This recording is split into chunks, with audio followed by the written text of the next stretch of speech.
Wow. What else can this thing do? How did Parks Audio do this? If you're a regular viewer to this channel, you know that I'm an analog tube guy.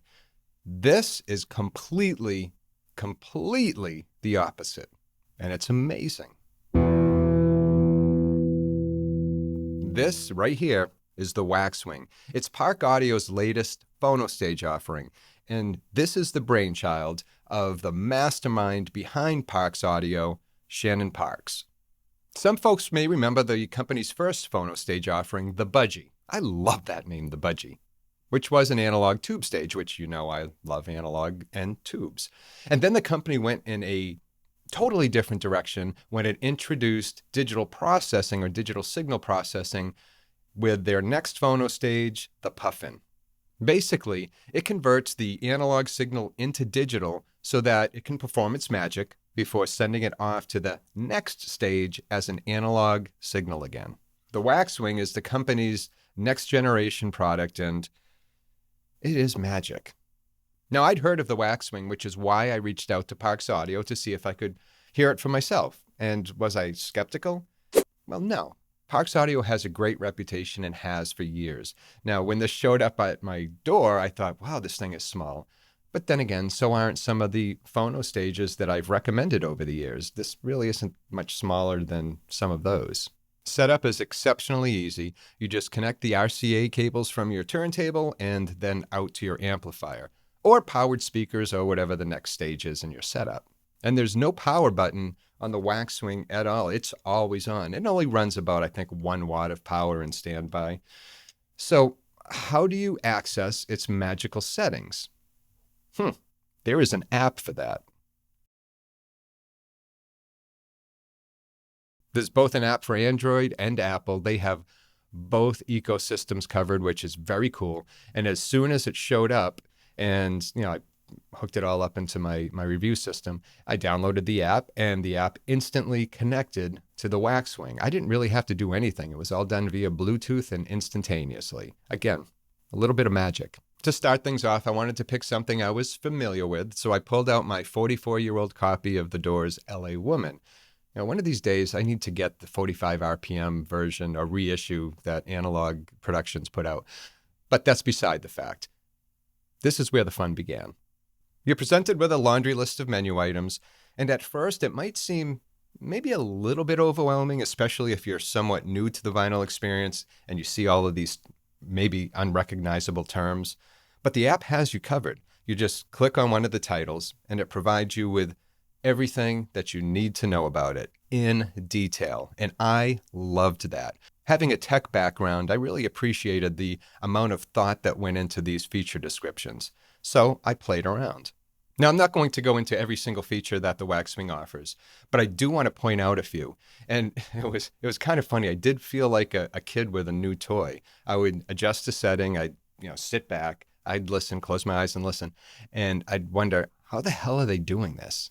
The cool thing is, once you've found a setting or adjust a setting to your liking and you listen to it and you're like, hey, that's a really cool setting, you can lock it so it doesn't go away. And if you go absolutely nuts and do a bunch of settings and don't even remember what you did and you want to just go back to the default settings, you can do that too. All you have to do is click on the adjustment and it goes back. So besides volume and gain controls, what features had me somewhat reconsider DSP in analog playback? Well, I'm glad you asked. Now, I'm not going to go into all the features, but there were a few that really just amazed me, and I played with them all. I spent hours, and this was fun. I mean, when is the last time, I actually felt like a kid with a toy. When was the last time you could say high-end audio was fun? And this is not a gimmick. This is high-end audio.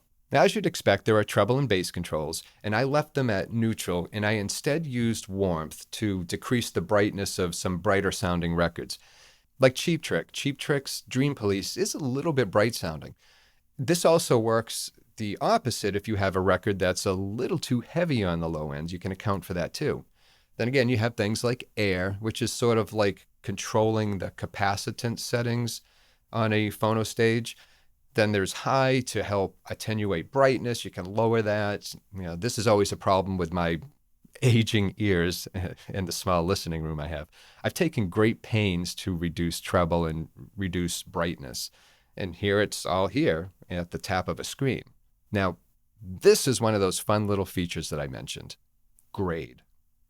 Now, I've always graded records by ear, and I'll usually jot down a grade in case I want to replace a record someday. And I'm listening for things like, Dell sounds or pops or clicks. But the amazing thing is the Waxwing does that for you.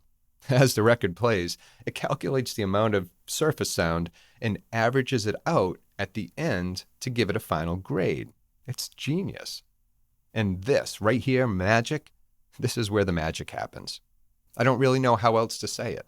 The recommendation by Parks Audio is to leave this setting on at all times. A very sophisticated algorithm determines whether a sound is surface noise or part of the recording. If it's surface noise and not, say, the tap of a cymbal, it removes it. And it can do all this because it happens on the fly. Being DSP or digital signal processing, it can allow for just a millisecond delay before sending the signal on to the next stage.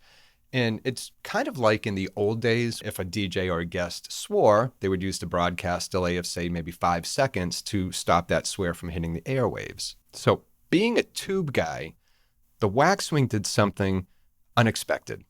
Under effects, you can add harmonic distortion to replicate the wonderful sound of a tube amp. And it did, and I hated it. And why did I hate it? Because I've spent thousands on tube gear. Come on, Parks Audio, you're making me question my entire philosophy on life. Free will is an illusion. Now let's skip down a bit. And there's this one. Don't forget to like and subscribe. I couldn't help it. Please don't forget. You have load, balance, EQ. And EQ was cool, as it kind of reminded me of those old stereo systems which allowed for different equalization curves from different companies. And then there's this right here, log. Now this thing actually allows you to log the amount of time that you've used the stylus, the amount of time the stylus has been spinning on a record. I know a lot of folks do this manually, and I sort of do too. I know how many records I spin a week, and I kind of estimate it, and I'll change my stylus once a year because of that. But this takes all the guesswork away if you wanted to. You just let it calculate the amount of time a particular stylus has been running on a record. Amazing. And then there's this little area called test. Now, I imagine this to be Shannon Parks' sandbox when things aren't quite ready for prime time. But here you can test turntable speed and adjust for azimuth. I'm telling you, the Waxwing can be summed up in 2 words: wonderful and fun. So how does it sound? Well, that's what it really boils down to, right? How does this thing actually sound? Well, it sounds any way that you want it to. And that's not a cop-out. You can tailor this thing to your ears or your cartridge. And you can change it on a record-by-record basis. Say you're listening to a record that was pressed in the 60s and maybe it sounds a little too bright. You can just add some bass or adjust for that, add some warmth. If you want that warm tube harmonic sound, well, you can adjust for that too and add it. I mean, there's really almost no limit to the amount of adjustments you can do to the signal coming from your turntable. And because it's software, it can also be upgraded. The app actually checks to see what version it's running. Now, I've always had my go-to recommendations when it comes to phono stages. And here I have another one, and I shouldn't be surprised. I'm actually recommending for those new to vinyl, or even someone who's been into vinyl and wants something different, wants to maybe upgrade, and this is an upgrade.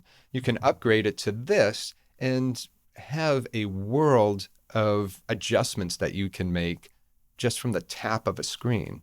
It's a box of magic. It's a wingman for wax. Now, if you've used the Waxwing or one of Parks Audio's previous products, like say the Budgie or the Puffin, I'd love to hear from you.